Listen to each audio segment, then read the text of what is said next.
YouTube, Ember Honey Raven, the Big Fat Witch again. You guys, I have like a little bit of it's a tiny like show and tell. It's not really a haul because I have like 3 books and some stuff.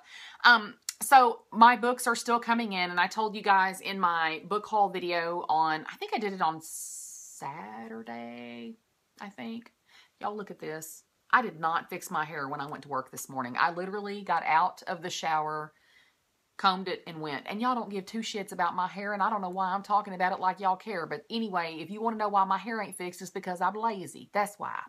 So anyway, yeah, I told you guys I ordered a shitload of books over the last couple of weeks, and I talked about this in one of the groups I'm in. I'm almost a little bit embarrassed about how many books I ordered, but I did buy them all used and all very cheap. And I look at this as I'm investing in my practice, because most of these books, when I'm done reading them, most of them I will keep and use them for reference. I always make notes and you know, and put bookmarks in them and use them for things. So I'm not going to feel bad. So I will show you the 3 that came in today. This is Witchcraft and Sorcery. It's edited by Max Marwick. Let me see. Part 1 looks at different approaches to the topic and includes an extract from Evans Pritchard's classic study of the Azande. Part 2, samples of the rich ethnography of witchcraft, and contains papers on the European and the Salem witch hunts. Part 3 looks at theories of witchcraft, and particularly how witchcraft and cultist movements are often indicators of social strain. Wow. Part 4 looks at the urbanization of modern witchcraft, and Part 5 at the way in which witch beliefs throw light on other problems. So you know what? This is like a total compendium. I am feeling this. This is going to be some heavy reading, it looks like, on some level. Very small print. So, yeah. I don't know. This kind of looks fun. So, yeah, I got this for like $2.99 or $3.69, or I don't remember. But, yeah, it was cheap. And then, you guys, I have never heard of Michael Johnstone, but this book was cheap. The Book of Spells, Positive Enchantments to Enhance Your Life. Now, I do not generally buy spell books with the intention of doing the spells verbatim out of them. I don't do that because I don't need to. What I do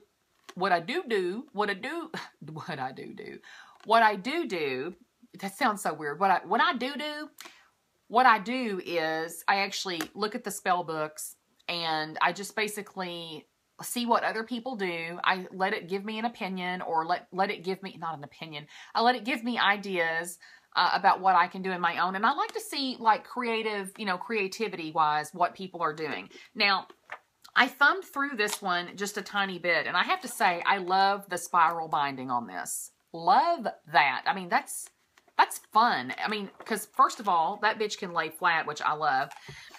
But I thumbed through this, and there are different kinds of spells in here. Love spells, and he does give an introduction to spells.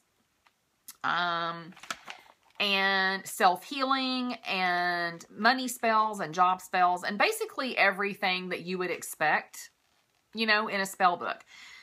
So yeah, I thought this would be fun. I'm going to look a spell to make you feel more secure.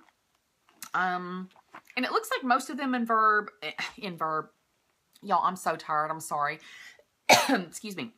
Most of them involve herbs, salt, things you have around your house, rice, different kinds of dirt, candles, you know, water. It looks like a lot of these involve things that you're already going to own. There's nothing super, you know, complicated in here. I have some spell books that are like, you know, the leg of one frog and a leaf that has blown freely from the wind of the east. And you're just like, really, bitch? Really? So yeah, this one looks pretty cool. I am going to look through this one. Here's the interesting thing. This book originally came from Marshall's, and it was $5.99. I paid $3 for it, but I was like, Marshall's carried a spell book? That's really weird, because the Marshalls I know, they ain't carrying shit like this. So anyway, there's that one. And then the last one, which I'm super excited about, this is a hardback, which I will be taking the dust cover off of, because much like my friend Dustin, I am not a fan of dust covers. The hell? The hell is that? Somebody left a bookmark in this. That's very strange. It's a strange bookmark. Ooh. Yeah, all this stuff is going to have to be cleansed, needless to say, because I don't trust where it's been. So anyway, this is a hardback. This book is The Salem Witch Trials. It is a day-by-day chronicle of a community under siege. It's by Marilyn K. Roach. This is a huge, beefy book, which I love. And I thumbed through this, and you guys, it really does go day by day. It really says April 1692, May 3rd, 1692, and it tells you what happened, like what was reported in the news or happenings that they know occurred, and where they happened. So this is going to be a tome, but I think it will be interesting, and I think it will be a very good way. I wish I had this book during the first week of Witchiversity, but when we were reading up on the Salem Witch Trials, because I probably would have dove a little deeper into the day-by-day stuff. Ooh, Marilyn Roach. Well, she lives in Watertown, Massachusetts. She looks a little witchy. I don't know if she is or not, but she definitely looks like she might be. Anyway, I will be reading through this because, again, a day-by-day approach to the Salem Witch Trials. And it looks fairly readable. It looks like she didn't, like, go out of her way to be, you know, instructive or, you know, this highfalutin language that people don't have access to, or at least people like me. So, yeah, I'm super interested. I'll let you guys know about this one. This is probably going to be something that I read in parts, you know, over the next year or so. Then I went to my local fabric store because I always like to check their fabric during Halloween so that I can make certain things from the fabric. I will be doing a video on what I'm going to be making out of these fabrics, but for now I will share. This one is a Spiderweb fabric. It's got spiders, little gray spiders, and spider web. And this was cheap, you guys. It was like $2 a yard or something. And I got a couple of yards, or maybe that's 1 yard. I think that's 1 yard, or maybe 2. I got that. And then I had to get this one. I am not generally like an orange cheesy Halloween type person, but this one drew me because it's got witches and cats. And I'm going to make something real cute out of this. Again, I'll share a video on that. I got a yard of this. And then this, you guys are going to wonder about. This is some gaudy ass, tacky ass shit right here, y'all. This is like some gold foil fabric. And it was so cheap. It was like 50 cents a yard. So I got like 2 or 3 yards. And I'm going to make something out of this. No, it is not anything I'm going to wear. And it's not a cloak. Although that might be kind of fabulous. But I will show you what I'm going to use this for. So, yeah, those... Okay, I'm sorry. That must be like something off the... Y'all, I've been so paranoid on camera lately because sometimes I don't put videos up if there are like if there's lots of obvious movement and it's distracting. Sometimes I don't put them up because I don't want to like freak myself out or freak other people out. But there's a lot of activity in this room. I think some of you guys have seen some of the stuff going around in here. Or it could be dust particles if you're a skeptic. You believe what you want to believe. Anyway... So I'm going to be doing some crafts. I'm saving some of this stuff for a few weeks from now in Witchiversity because we're actually going to have a little bit of a craft section or a craft break or an art break. So far, Witchiversity is going well. We're in week 3. This week, we are studying divination. We basically have... Basically, the study focus is pick any type of divination that you're not familiar with and go study it. And you can go a little further. I always post like, okay, here's our study focus and here are some things you can think about while you're studying and here are some free resources. And then I'll say, look, if you want to go a little further, here's an extra fun for you. And so this week, one of the extra fun was oh, there's a hummingbird out there. We finally changed his, or maybe her. We finally changed their food out. And baby! The hummingbird came. Sorry, I don't mean to holler. That's rude of me.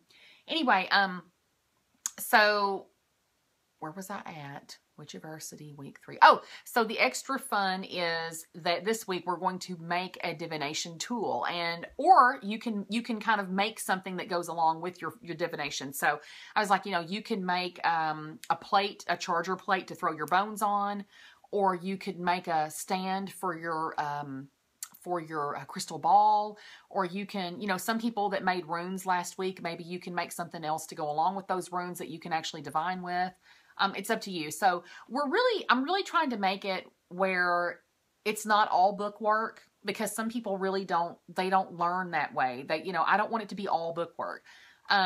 because I don't learn that way. I learn, you know, I read a lot, but I also learn by watching YouTube videos or documentaries or actually putting my hands on the actual thing. So like last week was rune study, and like I actually, well, let me see if I can get it out. Last week, you guys saw my video. I made a set of runes, like my very first set of runes that I've ever made. Y'all, I can't show you my desk because this bitch is so piled up. I will never, like, it's so disrespectful. I need to, like, clean this shit up. But one of the things I did was I actually got, and I feel fine showing this to you since it basically is not, it's not anything that I feel protective over. But one of the things I wanted to do was I actually wanted to put the witch's runes in my Book of Shadows. So as you can see, I actually did, I don't know if you can tell, but the runes are down the side, and then this is all, that's all my writing. So yeah, that's part of some, you know, some stuff I've been working on. Some of you guys have been asking for, God, am I showing my ass in this? Okay. Some of you guys have been asking for me to show my Book of Shadows. There will be parts that I don't mind sharing with you. And like, for instance, that page of runes is one of them, because runes is something we all have access to. Especially the witch's runes. Like, anybody can write that in their Book of Shadows. It's not like a secret knowledge. I mean, it's secret among witches, but it's not like my own personal knowledge.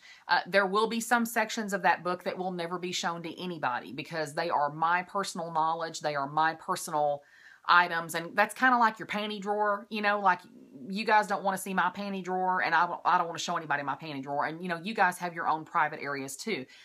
But I do think that there are some things in grimoires and maybe even our altar setups that maybe they're not as private as others. So I'll show you what I'm able to, is what I'm saying. I'll show you what I feel comfortable with, and appreciate you guys showing me what you're comfortable with. That sounds so bad. Show me what you're comfortable with. I feel there's some bad joke in there somewhere. I'm sorry, you guys. I'm so goofy today because it's been a Monday. It's been one of those days. And I'm just, yeah. Anyway, so that's what I have to show you for now. I probably will find more things when I unearth all this crap on my desk. But I am going to make my wife a steak for dinner. Because even though I don't eat meat, I don't mind cooking it for her because she likes the meat. And so she likes the meat. There I go again with the dirty jokes, y'all. My wife a lesbian. She eats steak. So I'm going to do that. And then I'm going to get in here and kind of unearth some stuff in my desk. And, oh, and you know what else? I did go ahead and pick these up because I get these every year. The 2016 Llewellyn's Witch's Companion. I always get this in like